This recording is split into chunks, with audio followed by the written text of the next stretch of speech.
Super Bee is a third-person multiplayer game on Steam.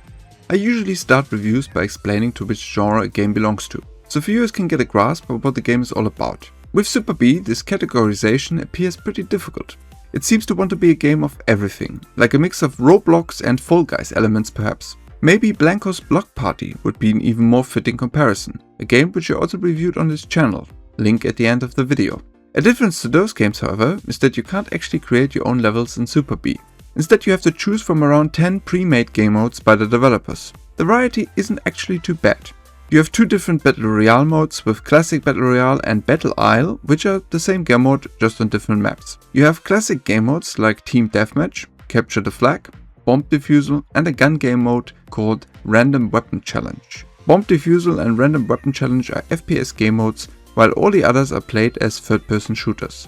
Another really weird game mode was Hide and Seek, which I didn't fully understand, but you seem to have to blend into a crowd of NPCs. At some point there was also a Call of Duty Zombies rip-off game mode called Monster Survival, which played like a bad Roblox imitation of said game mode. Additionally, there are also two parkour-based game modes in Super Bee.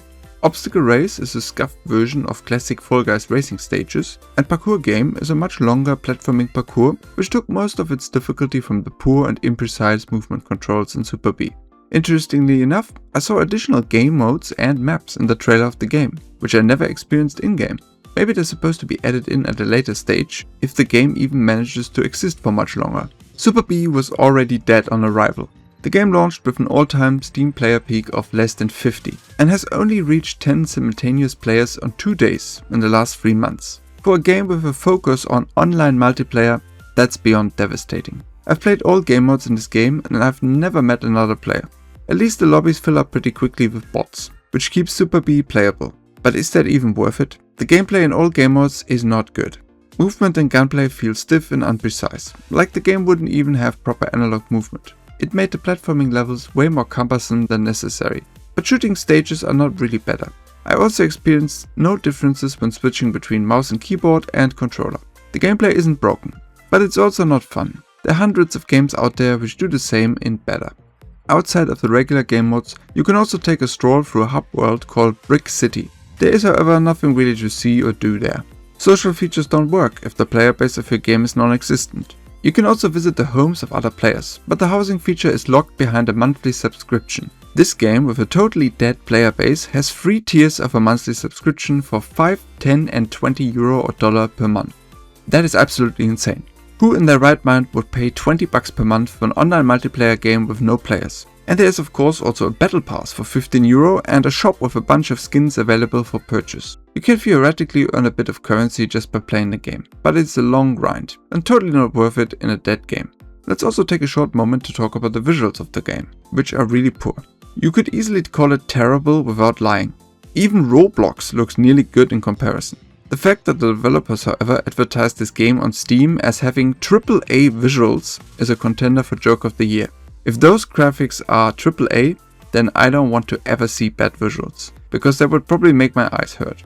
The soundtrack, however, is actually not too bad. The variety is small, but the actual quality is decent. I did, however, experience some audio glitches with missing gunshots or strangely delayed sound effects. Settings are furthermore for a professional game way too limited. You can barely customize anything.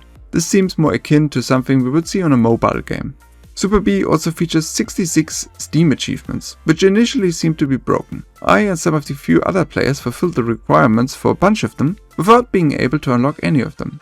It turns out the achievement descriptions are false and the actual achievements are much more grindy. The game can therefore not even be recommended for achievement hunters. Who was this game made for?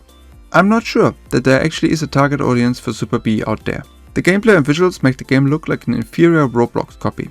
But Super Bee doesn't actually allow players to create their own maps and game modes. You end up with dedicated game modes with homemade quality and a non-existent player base. The game itself isn't awful. Nothing is really broken. But Super Bee also doesn't even reach mediocrity. And I struggle to find any actual reason to play it. Super Bee gets a 4 out of 10 from me. In this sense, thanks for watching the video and I hope to see you in the next one.